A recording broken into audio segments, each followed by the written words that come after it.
Hello, welcome to the Security Update with me, Hamse Daabjeerin. In this program, we will be covering for you the latest stories that matter security in the African countries from West to Horn of Africa. Ahead on the program. Somaliland police reacted to allegations of beating a female journalist. Somalia opposition candidates fought to continue anti-government protests. Libya's interior minister escapes assassination attempt. Italian ambassador shot dead in DR Congo. Excited Rwandan politician shot dead in South Africa.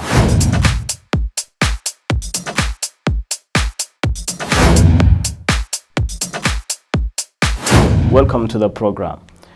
Somaliland police break silence for the first time to allegations of beating a female journalist, Hoda Grace, at a police station in Hargeisa. The police put all blame on her and accused her for misbehavior. PM waxaa jirtay dhacdo ka dhacday saldhigga booliiska Maxamuud Haybe. Somaliland police has reacted to allegations of beating a female journalist, Hoda Grace, at a police station in Hargeisa. The police put all blame on her and accused her that she didn't take the police officer's directives. Faisal Hayes, the spokesperson of Somaliland police, elaborating how the incident took place, said that the female journalist drove her car forcefully into the police station last Saturday evening while ignoring the officer's directives. Xaggii saldhiggana u dhaqaaqday askarigii ayaa soo qabtay shalmada kula yiri gaariga gal oo dib u qaad kadibna askarigii ayay dhirbaaxo u dadajisay. The police said that Hoda Grace started fighting with the police officers and some of them sustained injuries, including female police officer. On Saturday, Hoda Grace, who is a female journalist, accused the Somaliland police of torturing her and her mother after they went to report a case to the police station. She recounted that she and her mother had sustained severe injuries on her body that she can't show on camera. Wadani Party described the beating as a shameful act and clear violation to human rights and retreated that the police station should not be a place for committing injustice against the victims, but should be places where people come for justice. The Somali opposition presidential candidates have promised they will continue the anti-government protests until free elections are held in the country. The current administration term lapses on 8th February and no agreement has yet been reached over the electoral process. The opposition candidates of Somalia have forwarded that they will continue the anti-government protests and called on their supporters to attend in large numbers. They also condemned the federal government for disrupting peaceful protests on Friday and used live politics. The Council of Opposition candidates said they will hold accountable all those who were involved in violating what they called a peaceful demonstration in Mogadishu and recounted they will continue these peaceful protests until free elections are held in Somalia. The Council of Opposition presidential candidates had called for a mass protest against the country's president, whose constitutional legitimacy expired on 8th February, though the federal government troops later dispersed them, citing the country's COVID-19 measurements of banning large gatherings. Somalia Prime Minister Mohamed Hussein Roble on Friday condemned anti-government clashes in Mogadishu and said his administration will not tolerate armed protests a few hours after fierce clashes between government security forces and those loyal to opposition presidential candidates in central Mogadishu. After anti-government protests began in Mogadishu, Somalia, some of the international flights to and from Somalia have suspended their flights due to the country's new political tension. Turkish and Ethiopian airlines are among those suspended from their flights. Some of the major international flights from and to Somalia have announced their suspension of flights until further notice due to the recent political crisis of the country. Turkish, Ethiopia and Uganda airlines are among the airlines that announced their suspension flights to Somalia. On Friday, anti-government protests motivated by the opposition candidates were held in Mogadishu, Somalia, which later turned into violence after an exchange of gunfire between the federal troops and army loyal to the opposition candidates. Reports say the vicinity of the airport was damaged after the weapons dropped rigid at the airport. The opposition candidates also said they will continue the anti-government protests until a free election is held in the country. No one knows where the new Somalia's political tension will end up, but the public are eager to see the political stakeholders to reach a lasting solution to their differences and consider the security of the country. The Gulf Cooperation Council described the death and injury of several people in Somalia amid clashes as tragic, saying it was concerned about these recent developments. According to reports, armed clashes erupted on Friday between security forces and gunmen at the capital Mogadishu, leading to the casualties.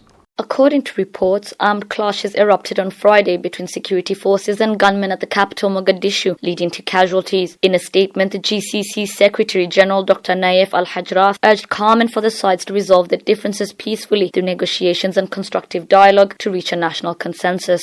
Meanwhile, Saudi Arabia's foreign ministry said the Saudi government was following with great concern the recent developments in Somalia, which have reportedly seen people killed and wounded in the capital. According to reports, several people were killed and injured amid armed clashes between government forces and armed protesters. In a statement, Riyadh urged calm and de-escalation, calling on Somalis to reach a solution by peaceful means through dialogue in a way that preserves the security, stability, and unity of the country. In the meantime, Egypt called on all Somali parties to exercise restraint. In a statement, the Egyptian Ministry of Foreign Affairs confirmed that it follows up closely and with more attention to the political developments in Somalia. The statement affirmed Egypt's call for all political parties in Somalia to work together to address the causes of the current crisis and reach a solution. The statement affirmed Egypt's call and support for all political efforts aimed at resolving the current political situation that would guarantee the Somali people hopes for security, stability, development, and eliminating the threat of terrorism.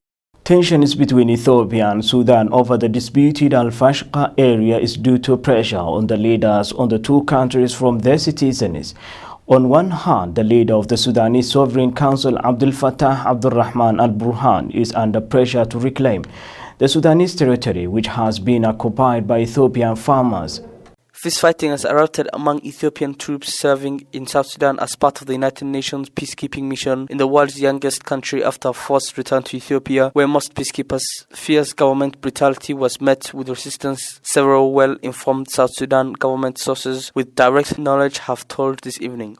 There was a fistfight in the afternoon. A good number of Ethiopian forces working on the United Nations mission in South Sudan as peacekeepers are being forced to return home. They are mainly from Tigray region as they resisted, and this caused fistfight because those who refused were beaten. The government security sources at Juba International Airport said another senior Juba Airport staffer confirmed the fistfight and said there were no danger as all of the peacekeepers were not carrying their guns when the fistfight broke out, saying heavily mounted security vehicles have been deployed at the airport. As I speak to you, there is a heavy presence of national security services and police forces at Juba Airport. The officials said on condition of anonymity, they were being forced to return home because most of the peacekeepers have concern to their safety once they arrive in Ethiopia, and I'm talking about those from Tigray region. Phone calls to South Sudan government spokesman Michael Mokia and the army spokesman were not responded. Police spokesman Major General Daniel Justin said he won't comment until I find out what is being said to have taken place, while I haven't heard anything about it. A Rwandan opposition politician living in exile in South Africa has been shot dead. Reports say Saif was killed while delivering furniture to a client on Sunday afternoon in Cape Town. It is not yet clear whether the murder was politically motivated. The assailants took mobile phones and wallets before they fled the scene. No arrests have yet been made. Mr. Bamporiki was the coordinator of Rwanda National Congress, RNC. There have been other shootings of Rwandan dissidents in South Africa, including from the RNC. Party spokesman Etienne Mutabazi told media that a client had made contact with Mr. Bamporiki, who runs a bed shop, asking if he had a bed to sell. The client then asked for the bed to be delivered in Inyanga Township and drove with Mr. Bamporiki and his associates to the area where the bed was supposed to have been delivered. The details of what happened thereafter are yet to be confirmed, but Mr. Bamporiki was killed by a single shot fired through the window of the vehicle. Inyanga Township is known to be one of the most dangerous townships in South Africa. At some point, it had the highest murder rate per annum. The Interior Minister of Libya's unity government Fathi survived an assassination attempt on Sunday on highway near the capital Tripoli. An official from his inner circle told the media. But we will be back more after the short break.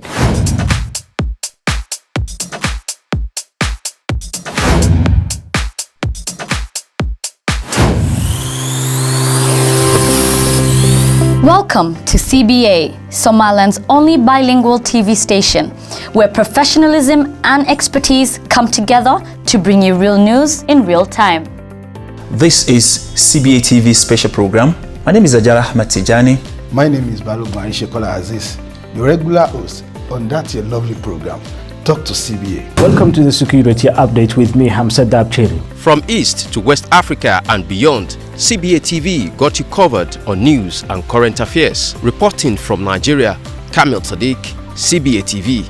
You're watching us live from our headquarters in Hargeisa, and this is CBA Sports with me, Abdiaziz Guled. This is Young Afrique on CBA TV with me, Prince Hamza Mohammed. Welcome to a new episode of our show Islam in Context. This is me, Ahmad Abduhab. My name is Amina Hinda, and you're tuned into CBA TV.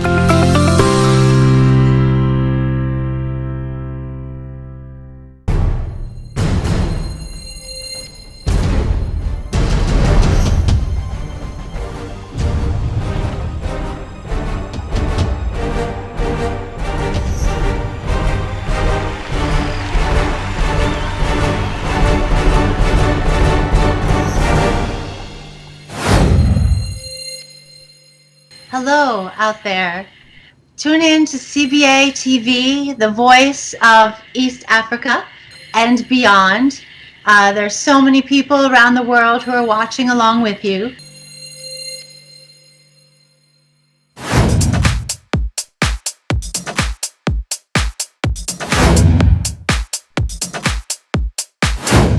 Welcome back to the program. The Interior Minister of Libya's unity government Fathi survived an assassination attempt on Sunday on highway near the capital Tripoli. An official from his inner circle told the media. Official sources indicate that his convoy was fired on from an armored car while he was on the highway. The Interior Minister of Libya's unity government, Fathi Bashagha, survived an assassination attempt on Sunday at a highway near the capital, Tripoli. Official sources indicate that the convoy was fired on from an armored car while he was on the highway. His police escort then returned fire. 2 of the assailants were arrested and a third is in hospital. A reliable source indicated that the minister is fine. Bashagha, a heavyweight in Libyan politics, was returning from a routine visit to a new security unit overseen by his department, the same source said. The 58-year-old has served as interior minister in the government of National Accord since 2018 and has staked his reputation on battling corruption. Libya has been riven by violence since 2011 NATO-backed uprising that toppled and killed dictator Muammar Gaddafi. 2 rival administrations, backed by an array of militias and foreign powers, have vied for control of the oil-rich country. Bashagha had been seen as a favorite to lead a new interim government and the UN-led peace efforts following an October ceasefire last year. The post finally went to businessman Abdul Hamid Dabeiba, a 61-year-old engineer who has called for reconstruction, democracy, and unification in Libya. President Muhammadu Buhari has expressed Nigeria's appreciation to the Republic of Chad for providing security backup to the country in its fight against insurgency. According to a statement issued by presidential spokesperson Mr. Femi, the president said this at the State House, while receiving in audience Mr. Ahmad Omar Ahmad, a special envoy of President Idris Deby of the Republic of Chad. President Muhammadu Buhari has expressed Nigeria's appreciation to the Republic of Chad for providing security backup to the country in its fight against insurgency. According to a statement issued by presidential spokesman Mr. Femi Adesina, the president said this at the State House, Abuja, while receiving in audience Mr. Ahmed Umar Ahmed, a special envoy of President Idris Deby of the Republic of Chad. President Buhari said the need for security collaboration with neighboring countries informed the reasons why he traveled round when he assumed office in 2015.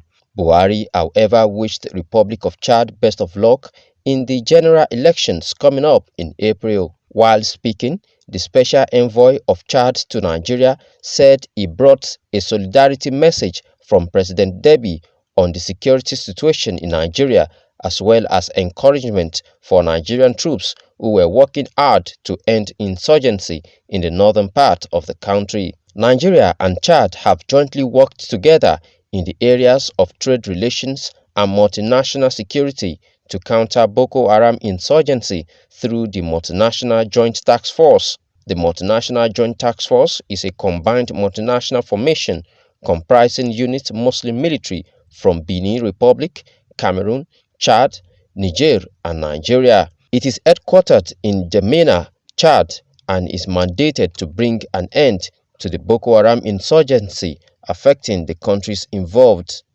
Kamil Sadiq, reporting for CBA TV, Nigeria. Italia's ambassador to the Democratic Republic of Congo, his bodyguard and driver from the United Nations World Food Programme were killed on Monday in the east of the country after their convoy was attacked.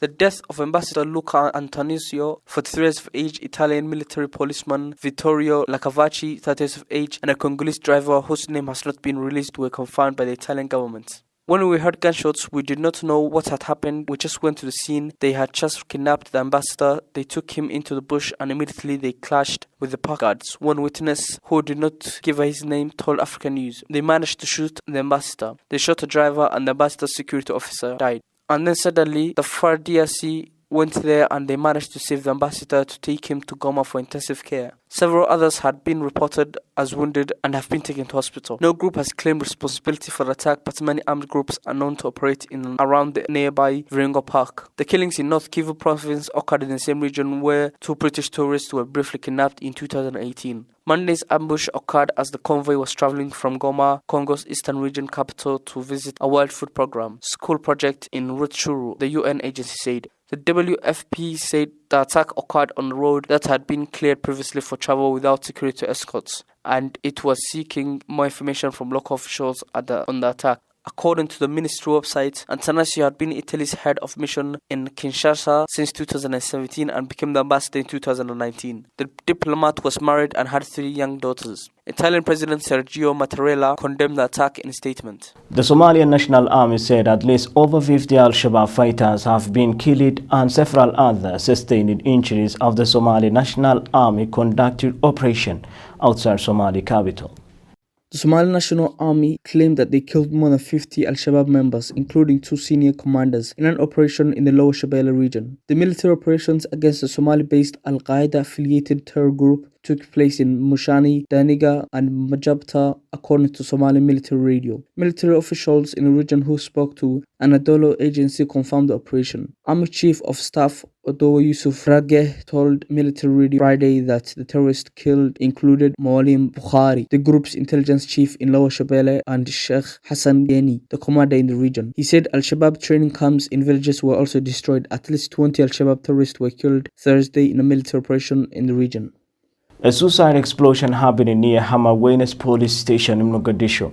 Police says a man with a suicide vest tried to enter the station but was stopped by the police security forces. A suicide explosion happened near Hamaween's police station in Mogadishu. Residents say the explosion was heard almost in the vicinity of Hamaween district. According to the police, a man with suicide vest tried to enter the station but was stopped by the police. He threw the vest and ran away, resulting in huge blast. Casualties not known yet. Initial reports say the police later apprehended the suspect of the attack. Lots of smoke and fumes have skyrocketed after the blast. Eyewitnesses reported that they had gunfire fired by the police forces of the government. No group has yet claimed responsibility for this attack, but the situation in Somalia is chaotic since the incumbent president's legitimacy term ended on 8th February.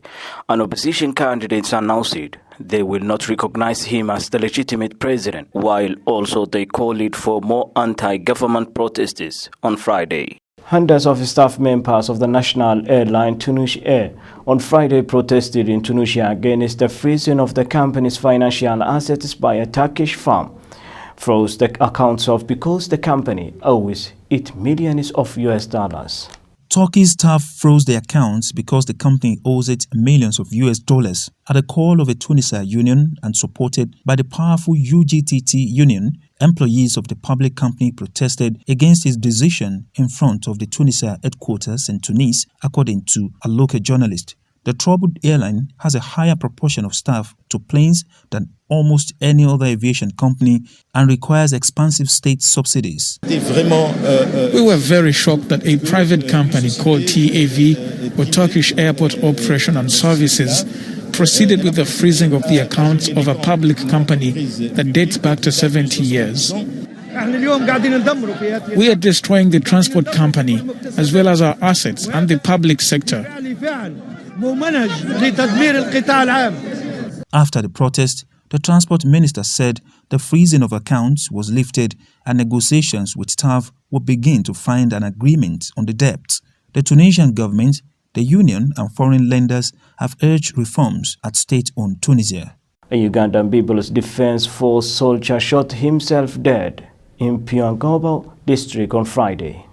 Uganda Police People's Defense Force soldier shot himself dead in Bunyangoba district on Friday. Private Godfrey Nandasaba reported took his own life from inside his army tent as Kisogi Rima army attacked in Kabonero sub-county. According to the UPDF Mountain Division spokesman, Capt. George, the incident happened at around 6 p.m. under circumstances that are yet to be established. He explained that his colleague suddenly heard the bullets coming from his tent, and when they rushed there, they found that he shot himself in the head and had already been dead. Mzunguzi said they are now investigating circumstances under which Nandasaba cut his life short, adding that they already have leads it could be seen as a result of family misunderstanding. And with that story of the Ugandan People's Defense Forces soldier shot himself dead in Pyongobo district on Friday, Private Godfrey Nansabu reportedly took his own life from inside his army tent at Kisogi Ruwime Army Detach in Kopenoro sub-county will wrap up